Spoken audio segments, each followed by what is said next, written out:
할렐루야. 사랑하는 대강의 가족 여러분, 오늘 하루도 하나님의 말씀과 동행하는 삶이 되길 소망합니다.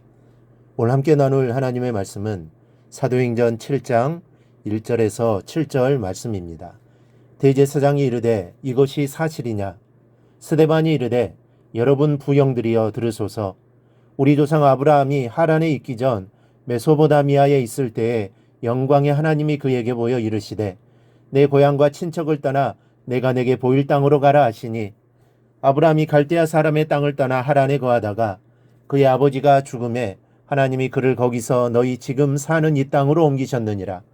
그러나 여기서 발 붙일 만한 땅도 유업으로 주지 아니하시고 다만 이 땅을 아직 자식도 없는 그와 그의 후손에게 소유로 주신다고 약속하셨으며 하나님이 또 이같이 말씀하시되 그 후손이 다른 땅에서 나그네가 되리니 그 땅 사람들이 종으로 삼아 400년 동안을 괴롭게 하리라 하시고 또 이르시되 종 삼는 나라를 내가 심판하리니 그 후에 그들이 나와서 이곳에서 나를 섬기리라 하시고. 아멘.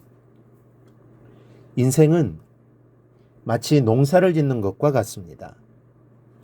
자기 인생을 열심히 수고하고 산 사람은 대개 그 노력의 대가를 얻게 된다는 점이 그렇지만 어떤 경우에는 열심히 수고했어도 예기치 않는 재난으로 그동안의 수고가 물거품으로 끝날 수도 있다는 점이 그렇습니다. 이 농사 중에서도 이 개척하는 것은 특히 더 힘듭니다. 잘 만들어진 농가밭을 일구고 거기에 필요한 것을 파종하는 것은 그래도 나은 편이지만 척박한 땅을 개간하고 풀뿌리 나무뿌리 다 뽑아내고 돌멩이를 골라내는 일은 노동 중에서도 상노동이 아닐 수 없습니다. 인생은 바로 이 개척하는 농사와 같습니다. 얼마나 살기 힘든 게 인생입니까? 여러분들이 살아온 날을 뒤돌아보십시오. 흘린 땀과 눈물이 얼마나 많습니까? 정말 뒤돌아보면 최선을 다해 살아온 나날들일 것입니다. 불확실한 미래를 바라보며 안간힘을 다쓰며 살아온 나날입니다. 그런데 어떻습니까? 잘 먹고 편안하게 살아왔습니까? 그렇게 애쓰고 힘썼는데도 겨우 살아온 게 인생입니다. 그리고 그것도 모자라서 우리는 지금 이렇게 인생의 짐을 잔뜩 지고 기도하지 않으면 이게 안 되지 않습니까? 정말 어떤 때는 하나님이 나를 빨리 불러주셨으면 싶을 때가 있을 정도로 인생은 결코 만만하게 사라지는 것이 아닙니다. 오늘 본문에서 스데반의 말 속에 등장하는 이 아브라함도 인생의 여정을 이렇게 힘들게 살아온 사람입니다. 한때는 목숨을 구걸하기 위해 자기 아내를 누이라고 속여야 했고 그 바람에 애굽왕 바로에게 한순간 아내를 내어주어야 했을 만큼 힘든 인생을 살았습니다. 하지만 아브라함은 자기 인생을 성공적으로 마친 사람입니다. 복의 근원이 된 사람입니다. 그래서 오늘의 스데반의 말 속에서 아브라함의 인생 성공의 비결을 우리가 알아보려고 합니다. 아브라함 인생에서 성공하게 된 핵심적인 요인이 무엇입니까? 바로 개척자 정신입니다. 오늘 스데반은 말합니다. 여러분 부형들이여 들으소서. 우리 조상 아브라함이 하란에 있기 전 메소포다미아에 있을 때에 영광의 하나님이 그에게 보여 이르시되 내 고향과 친척을 떠나 내가 내게 보일 땅으로 가라 하시니 아브라함이 갈대아 사람의 땅을 떠나 하란에 거하다가 그의 아버지가 죽음에 하나님이 그를 거기서 너희 지금 사는 이 땅으로 옮기셨느니라. 이 말 속에 나타난 바와 같이 아브라함은 믿음에 근거한 개척 정신으로 무장한 사람입니다. 어느 하나님이 아브라함에게 나타나서 가라고 하십니다. 목적지도 알려주시지 않습니다. 그냥 가라고 합니다.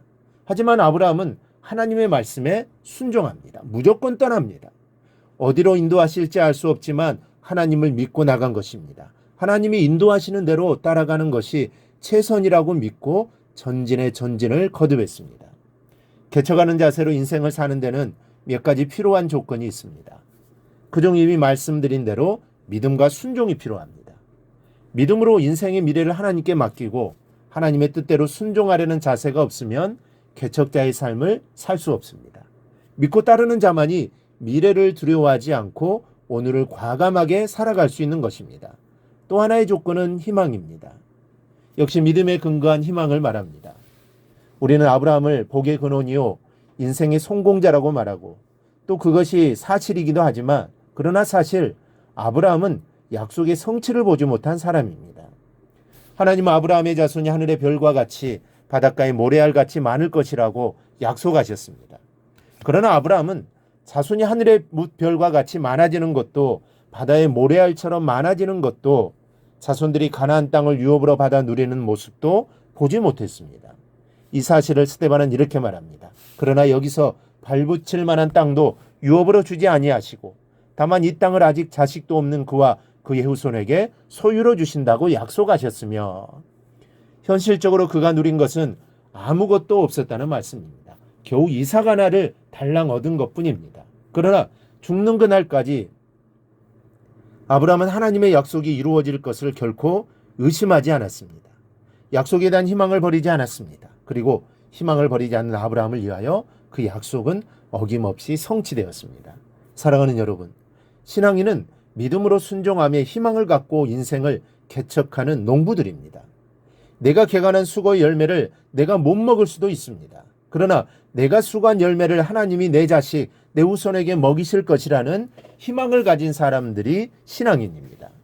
우리의 기도가 대부분 가족과 자녀들을 위한 기도가 아닙니까? 그 기도를 하나님은 듣고 계십니다. 그리고 우리의 기도를 반드시 응답해 주실 것입니다. 이 사실을 의심해서는 안 됩니다. 믿고 구해야 합니다. 그러면 반드시 이루어집니다. 내 기도의 결과를 내가 보지 못할 수도 있지만 하나님은 반드시 이루어 줄 겁니다. 이런 희망을 갖고 믿음 안에서 순종하며 인생을 개척하는 성도들이 되시기를 바랍니다. 이러한 믿음을 가지고 나아가는 성도들의 기도에 하나님은 반드시 응답하실 것입니다. 바로 이러한 은혜가 우리 모두에게 임하기를 주님의 이름으로 축원합니다. 오늘 묵상한 말씀을 굳게 잡고 삶으로 실천하며 살아내는 대강의 모든 성도들이 되기를 축복합니다.